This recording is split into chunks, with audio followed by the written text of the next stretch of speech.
Hello and welcome to the CIH podcast. I'm Eve Blezard, Policy Lead here at the Chartered Institute of Housing. And today we're talking about one of the biggest changes coming to the sector in the recent years, and that's the new Competence and Conduct Standard. This new regulatory standard is designed to raise professionalism right across the sector and really build on what we've learned in the last few years, particularly arising from the Social Housing Regulation Act. And from October 2026 onwards, it will become a requirement for all landlords in England to make sure that their staff have the right skills and knowledge and experience, but more importantly, the right culture and behaviours to deliver safe and decent services and homes.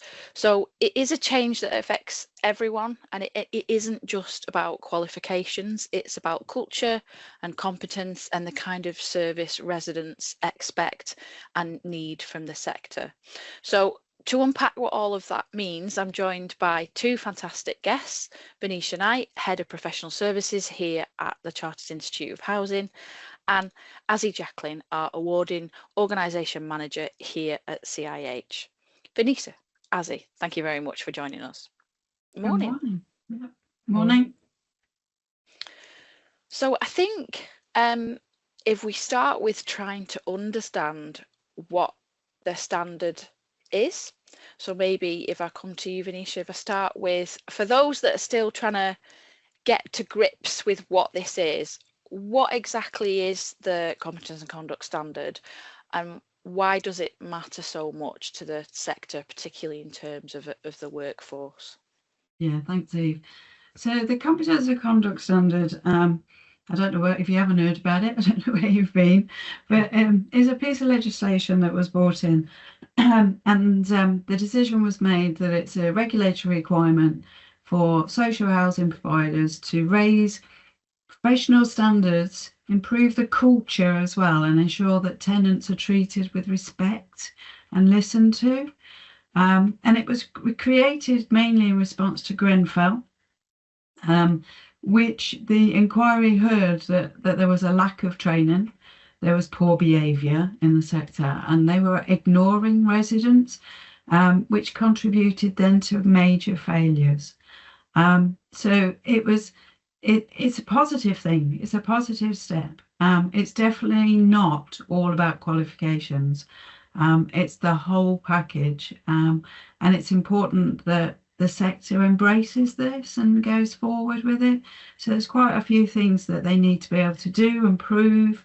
The regulator takes ownership of it fully in October 2026, so under a year now.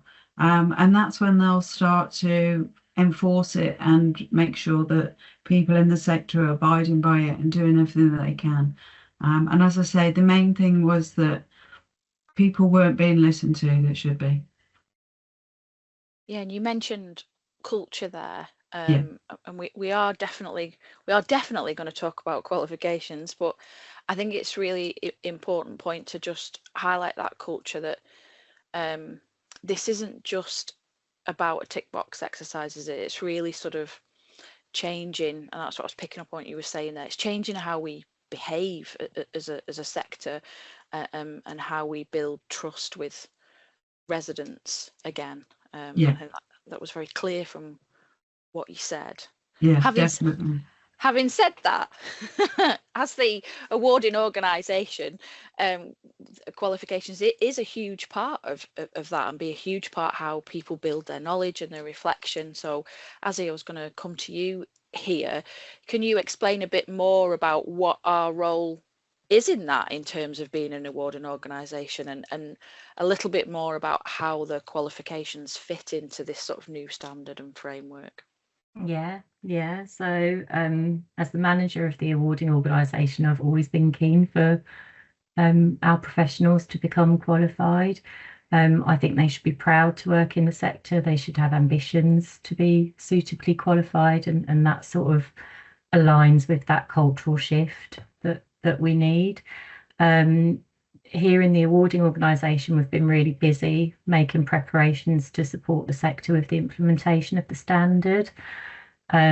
We've reviewed our level 4 and level 5 qualifications, and we've got new versions of those.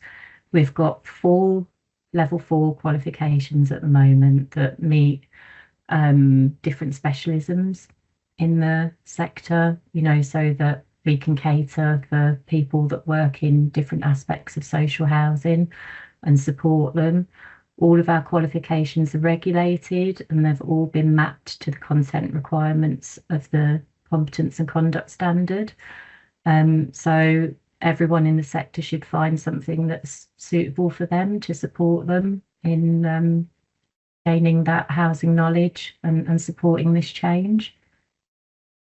And just to be clear, in terms of listeners that we're thinking about qualifications, it was just being clear that although we offer a wide range of qualification and training for different people, the standard itself is focused more on those with senior and executive roles with responsibility for housing management. Is that right? Just to be clear. Yeah, it is. So for the executive roles, we've got a level 5 diploma in housing, and again that's been reviewed and designed to ensure that it reflects the needs of the Competence and Conduct Standard. And the level 4 qualifications are aimed at the people that are in the senior roles. So, they cover the content like law, regulation, policy, customer focus, professionalism, equality and diversity. So, we make sure that anything that we introduce at level 4 now maps to the Competence and Conduct Standard. We've also done some work because obviously there are people in the sector that have already got themselves qualified at those levels, and they may have taken a CIH qualification, or they may have taken a degree program that was validated by us. So we've done some mapping exercises for those historic qualifications as well, to the content requirements. And so people can find that on our website if they need to, to help support them identify if they need any further training to fill any gaps. And then we've also made available top-up units that will support people if they do identify that they've got any gaps in content that they want to fill. So we've been really busy making sure that there's, plenty of products available from CIH that will support people on this journey. Yeah, and I think through that there's a lot of flexibility, isn't there, for maybe different types of learner, different career paths, different starting points, as you say, really designed to support the sector in embracing the standard and making sure that they've got the right fit, whether that be you've started a qualification, you've done one in the past, you need to do one. We've got that level of flexibility. Yeah, we work with there's about 20 centres that are offering our level 4 and level 5 options, and they will all deliver in different ways. Some do a bit more face-to-face, some do more online study. They might have slightly different assessment methods in terms of offering assignments or professional discussions. So there's lots of options for people on that journey. We've got a particular qualification that we're currently in a pilot phase for, which is the level 4 certificate in housing management and service delivery, and that's been designed specifically for people that might have a related qualification already, such as a RICS qualification, or a qualification in property management. So there's specific entry requirements for that qualification, but it's a route that allows people to demonstrate the knowledge and skills that they believe they've already acquired, as opposed to it being a fully taught program as such. So that's a bit of a more efficient way of achieving a level 4 qualification if you've already got a related area of expertise. So that's really useful for people as an option. Yeah, and it's really making sure there that people have got the right sort of knowledge and skills, and mapping that across, rather than a qualification for qualification's sake. You made that sound really straightforward, but there's a huge amount of work there, hasn't there, that's been done to make sure that we can map against existing qualifications and understand where different people are coming from to avoid that duplication.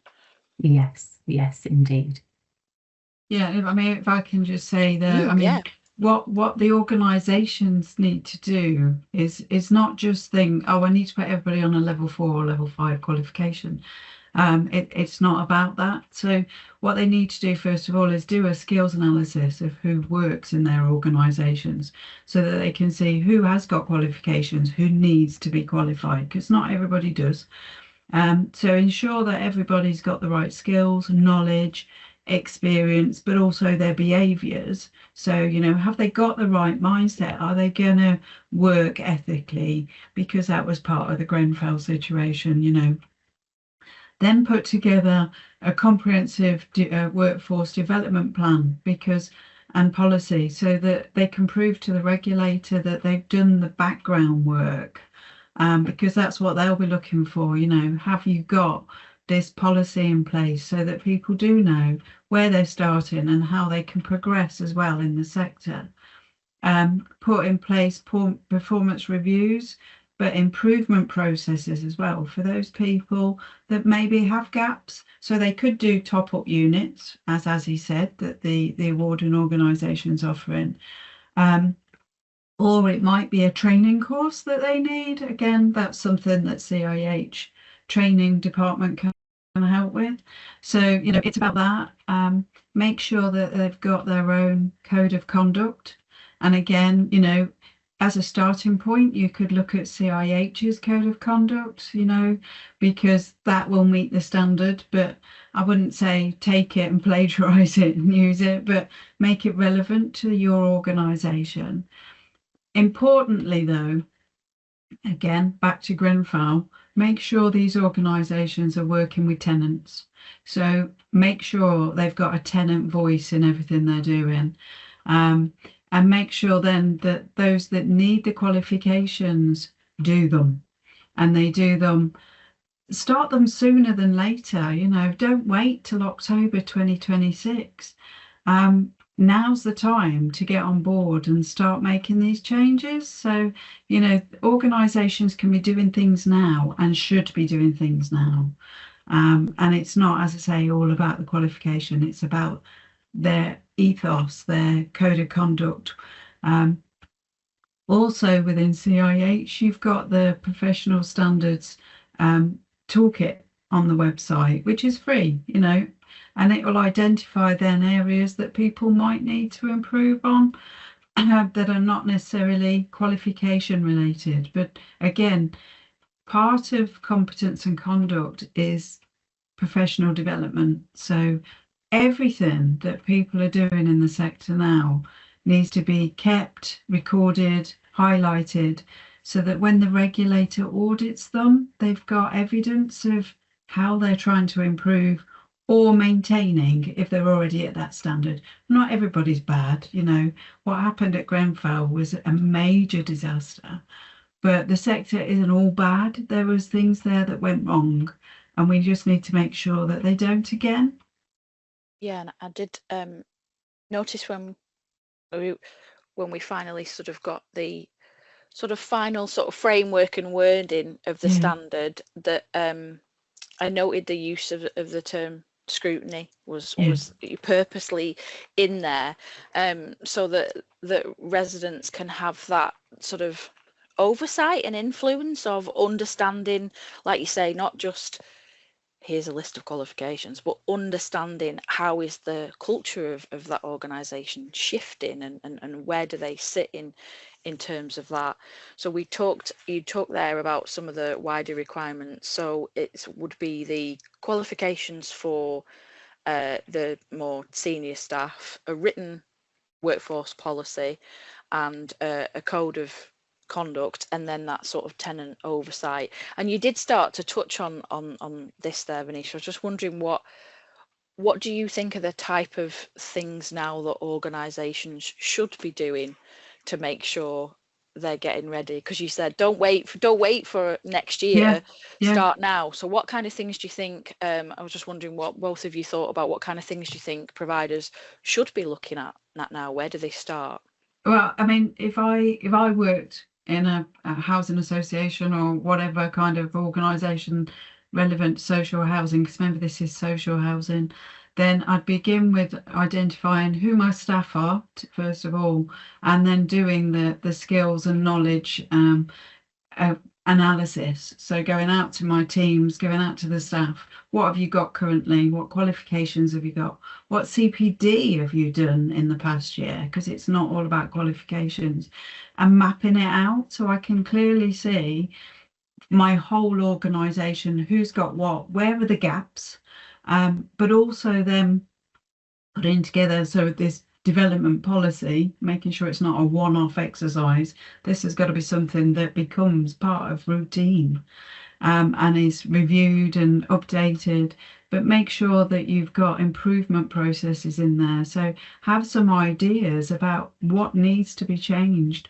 what can you do differently, what's good practice, and within CIH you've got an awful lot of resources. We've got, if you're a member, you could have a mentor if you're not sure, so if you've got somebody in your organisation that isn't sure and everybody in your organisation's busy, then use the membership organisation as a support. We've got lots of tools. Importantly, make sure you've got a code of conduct, a written code of conduct, because the regulator is going to want to see that. But make sure, if you haven't already, that you've got this tenant voice. So set up some tenant or meetings, committees, get them involved, because that's where it fell down at Grenfell. I've read the Grenfell inquiry reports page to page, and a lot of it was the tenants were saying there are dangers here, this is wrong, that's wrong, and it just didn't get heard. Whether, I don't know why, but they didn't get heard, and then what happened, and we can't afford for that to happen again. Whether that's just because of something simple, but it could be a death again, and we can't risk that in this sector. We've got to step up. We've got to up our game, and if we already are, then be ready to prove it, because not everybody isn't. Sorry, Azi.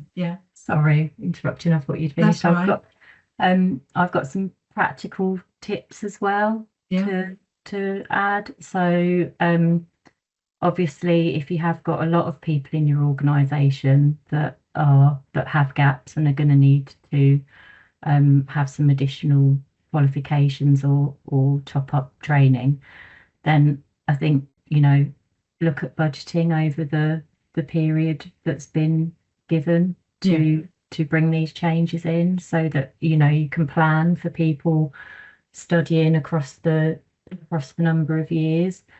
You can talk, if you find a centre that you're interested in working with, you can then talk to them about that, so that they can then plan in and know that they're expecting to have these learners from your organisation, to ensure that they can accommodate the learners that you have currently and in the future. I think that's a really good thing to do, is start those conversations off.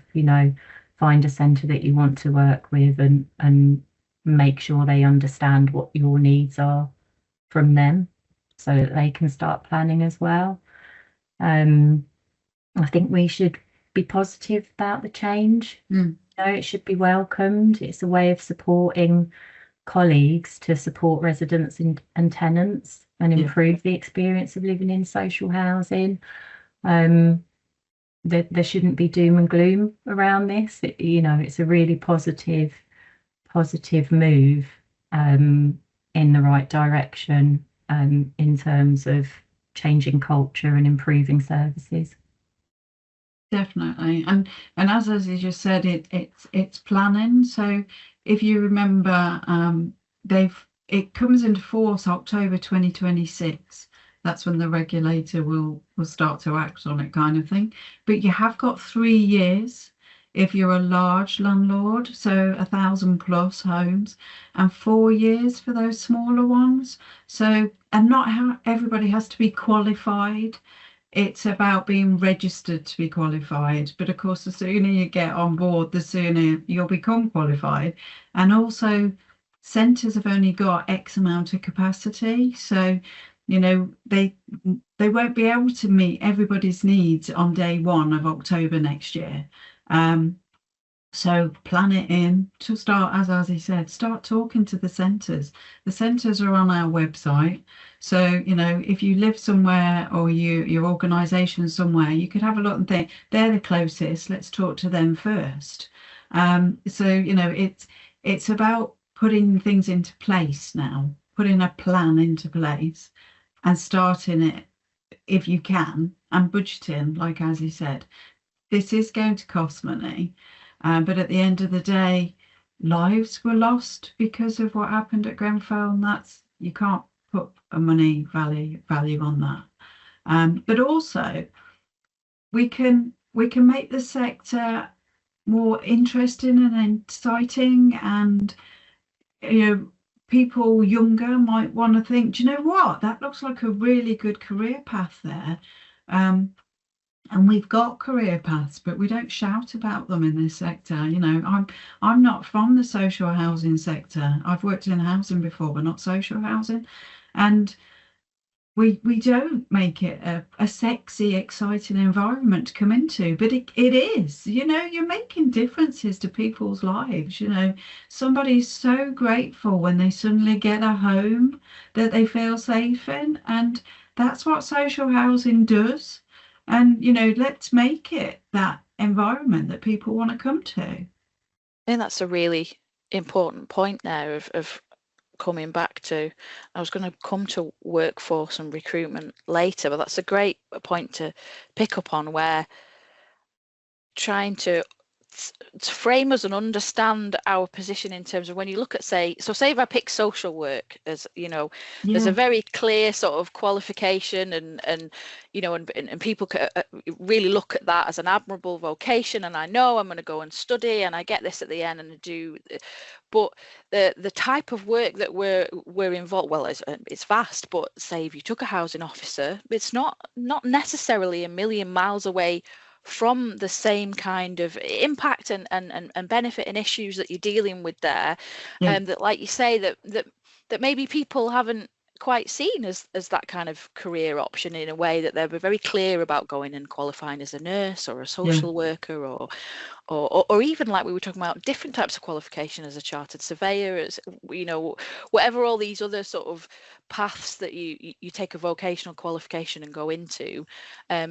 We can really frame the sector as a valid choice against that, especially for younger people as they think about what's next. That is so true. And I mean, we're talking an awful lot about, in the competence and conduct, about level 4, level 5 senior, but there are level 2 qualifications as entry qualifications, in housing. CIH offer them. So you can enter this profession and not jump straight to the top. You can be at the bottom and progress up, and a lot of people do. I mean, unfortunately, Trish wasn't able to be with us today, but she's done that. She entered the sector at a low level and has now risen up, and now has only recently completed a level 5 qualification.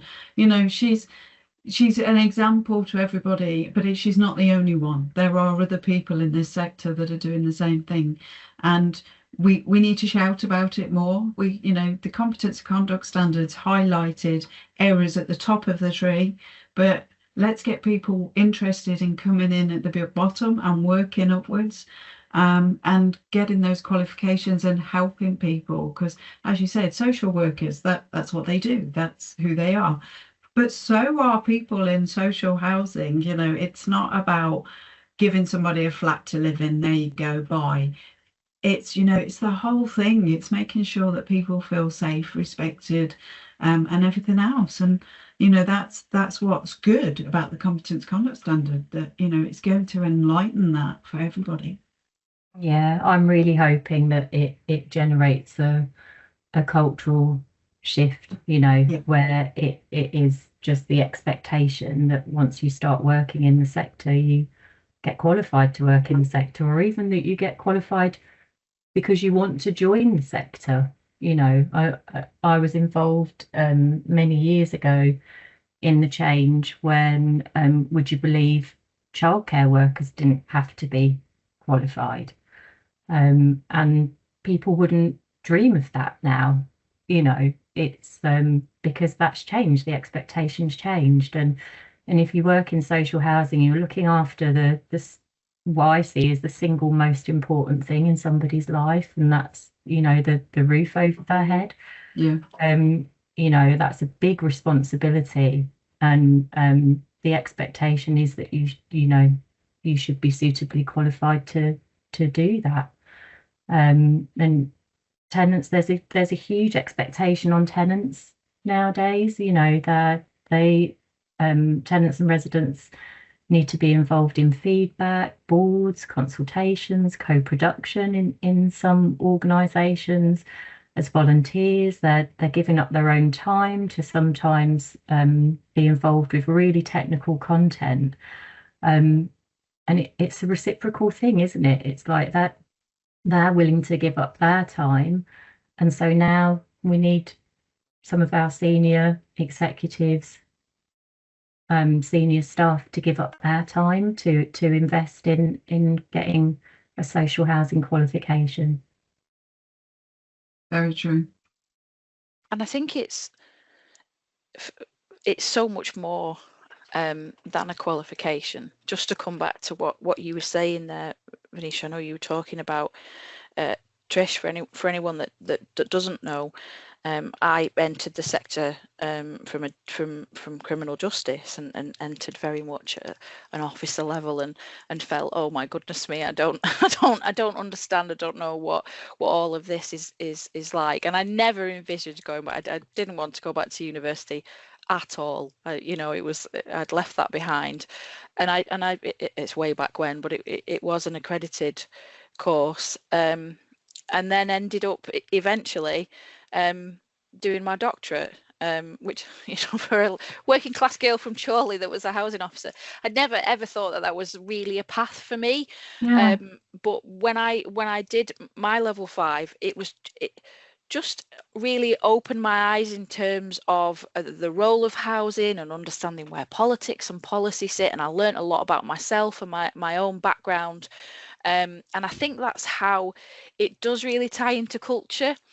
And there might be people listening that are wondering why the policy lead for asset management and building safety is hosting this, but that's because I cover culture for that very reason, because as we talked about Grenfell, all the things that need to shift around building safety and quality and decency, yes, there's a lot of technical compliance and regulation there, but a lot of that, as you were saying earlier, Venetia, a lot of that comes down to if we don't shift the culture of how we, like you were saying, as if involve residents, respect their time, respect their knowledge, then we won't see the shifts in culture and decency there.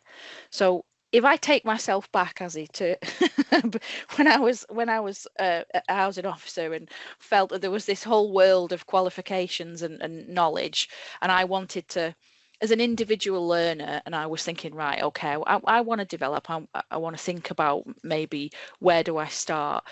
Where would they start? Where would they start looking and understanding how to begin that journey?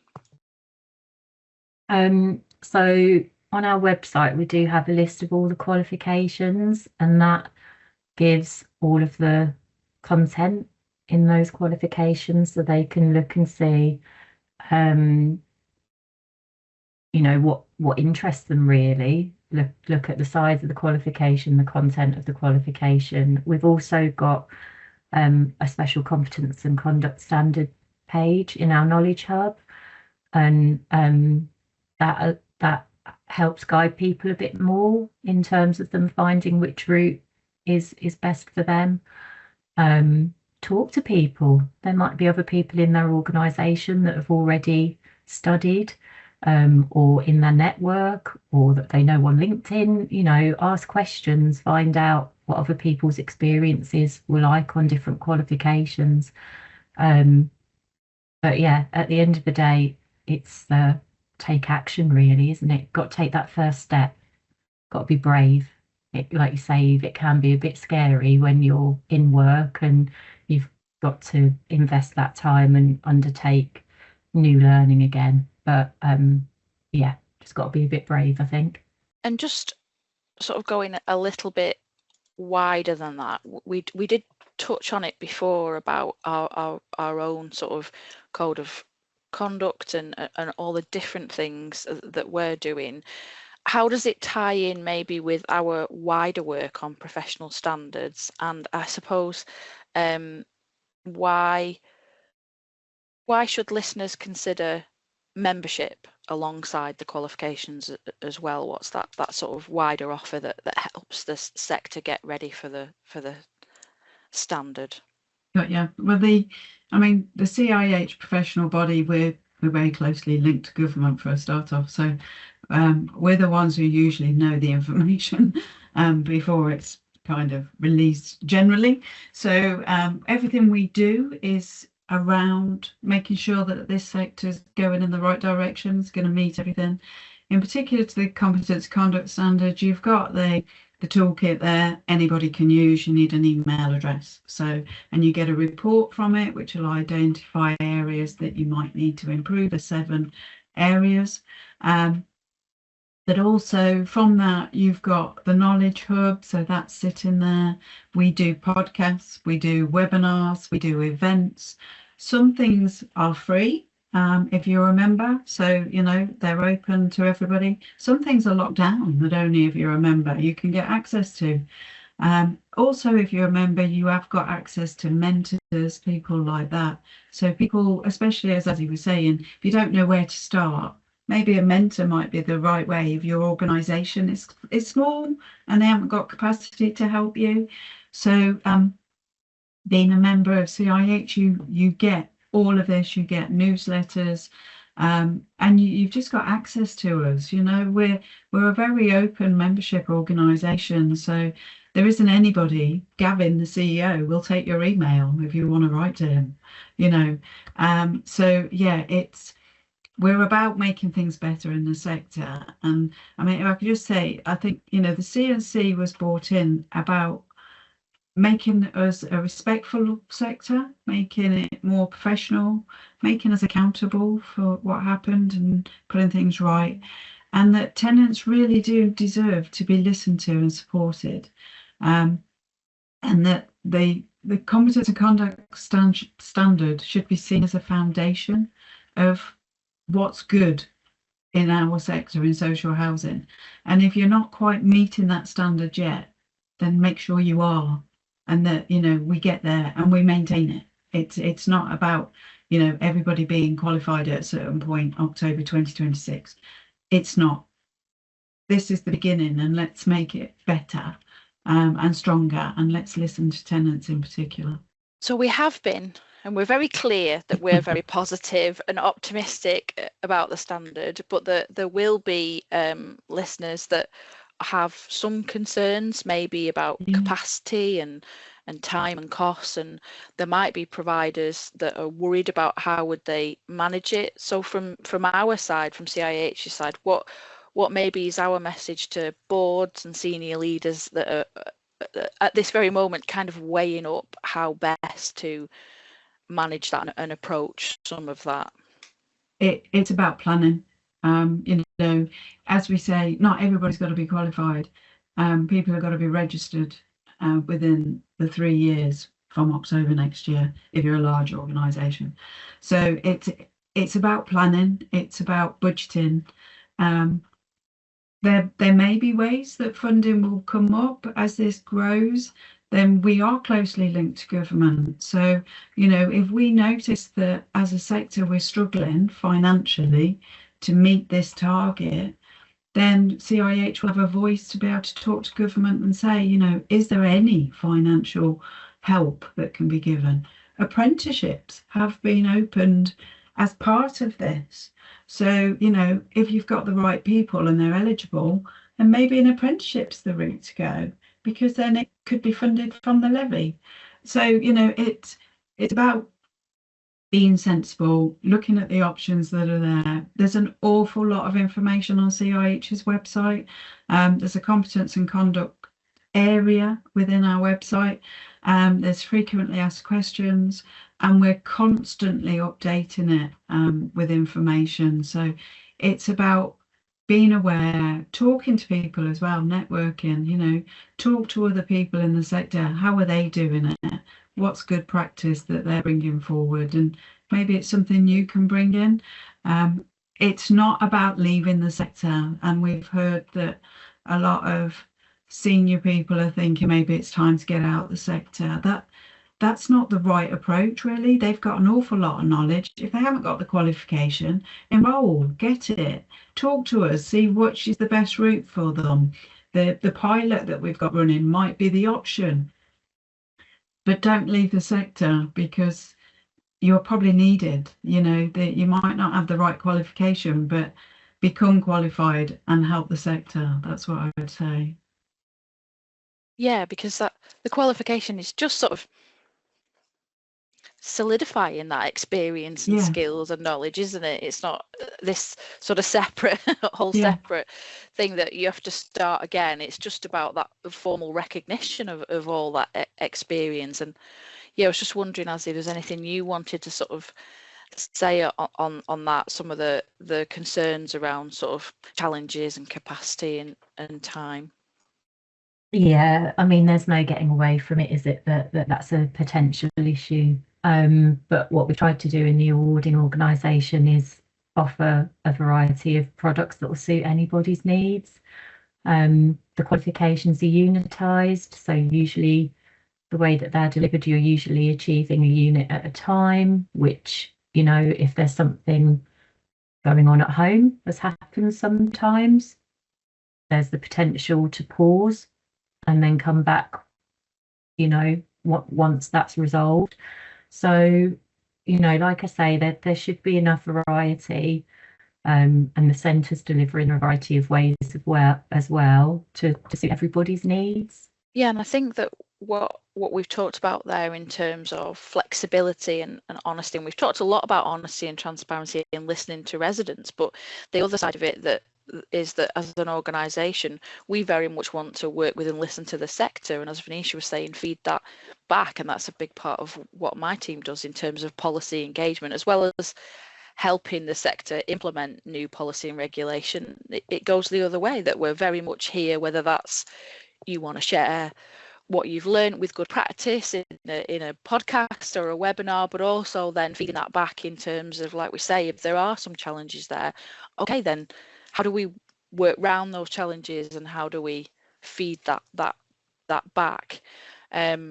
So I think we've covered a lot of what we wanted to cover, but before we wrapped up, one of the things I wanted to ask was, if we sort of fast forward into 4 years from now, if we get to a point where the standard is much more fully embedded, what do you think success will look like? What changes do you think what positive changes do you think we will see once we get going and the and the standard is embedded? I'd say that for me, it would be that tenants are being listened to and involved, and that everybody in the wider sectors, not our sector, starts to recognise that who social housing is and the excellent work that they undertake. They're a professional sector, all about change, making things right, doing the right thing, and that we're just, everybody in the sector is aware of what they should be doing, how to do it, their behaviour is right, and that everybody's got the right skills and knowledge. And it's just part of then the everyday that, you know, it's not suddenly this taboo word, you know, everybody hates competence conduct standard at the moment. That actually it was a positive thing that happened, and we don't have another Grenfell in 4 or 5 years' time or 10 years' time or whatever. Yeah, so it's a positive part of everyday workplace culture. And Azi, did you want to come in there about what from your point of view, what do you think it will look like? Yeah, from my point of view, it's a bit more pragmatic, just that recruitment practices change. You know, that as part of recruitment to a social housing provider, you're being asked, what housing qualifications have you got? And I think that'd be incredible and fantastic and a really positive step forward for the sector. Brilliant. Is there anything else that either of you would like to pick up on or come back to that we've covered? No, I don't think so. I mean, for me, I'd just like to say that, you know, I think with this, that housing roles are going to become recognised professions, just like, you know, as you'd mentioned, social work, but also education, you know, being a teacher and things like that. And that hopefully younger people will start to think, do you know what? That's what I want to do when I leave school, or that's what I'd like to do at college or university. And, you know, and because it does make a difference. Where people live makes a difference, you know. What a great point to wrap up on. So thank you all for today's episode of the CIH podcast. A huge thank you to Azi and Venetia for joining us, and to everyone listening.